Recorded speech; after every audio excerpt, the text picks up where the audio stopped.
have a question for you, Tony, just because I do, acting, you are doing coordinated things. Like you're saying lines, you're moving around. There is a certain amount of coordination to it. So I have to be able to do that to a degree.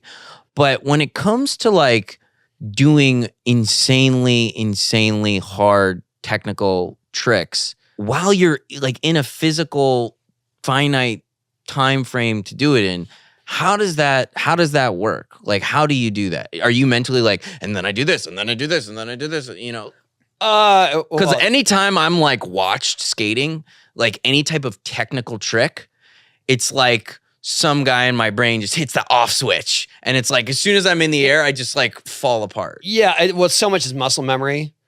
And there's so many tricks that when you look at it in its beginning or its end is sort of, that is a basis that you already know. Like you already have that foundation. Yeah. It's more what is happening in between that time that maybe is something that's foreign to you. But you know that if you have all the pieces to it, you can put it together. And if you ever going to put it together or risk a sketchy landing or whatever, it's in that moment like of competition.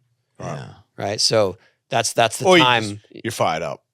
Or if you're fired up or it's a crowd or you're shooting video and you're like, this is the one. But there's definitely a moment where you're like, okay, this is where I commit and whatever happens, but I'm trusting that I already have all the pieces necessary to make it work. Is it easier to commit in a competition because you get that Kodak confidence or whatever they call it? The crowd. And also Kodak courage. There's crowd. There's like whenever there's more pressure, I feel like it's with anything. Like I don't need a crowd if I really need to make this trick to me, and I'm like, today's the day.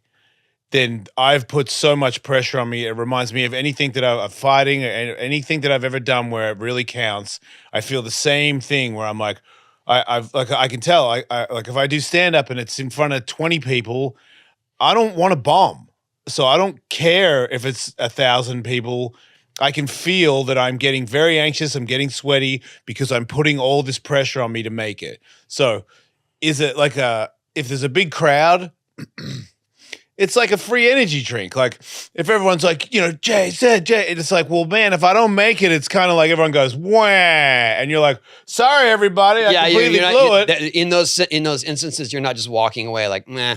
Right. You're like, but also you're also willing to put up more risk, especially. But when you like land those crazy things and get the gold medal and the crowd is just it's not even roaring, the gold medal. you've got to just be like, It's the landing. It's the landing. I was gonna say what we're going for is that feeling when we make it, regardless of even anyone's watching. yeah. like he made a video part recently where almost every trick, maybe all of them, it's him and the filmer. And I think when he made it, he was just as ecstatic as 1,000 people. Then it's you more so. I don't think I can make More this. so. Yeah, I might need the 1,000. It does. Although I did a trick recently. And Well, it's more the ones I'm talking about. The ones he's talking about are stuff that it took me hundreds of tries. that he's never done before. Okay. And so I'm not gonna like to put an audience through that is not really Yeah. what I want to do. Yeah. But to me, it means so much to finally make it that it's almost more.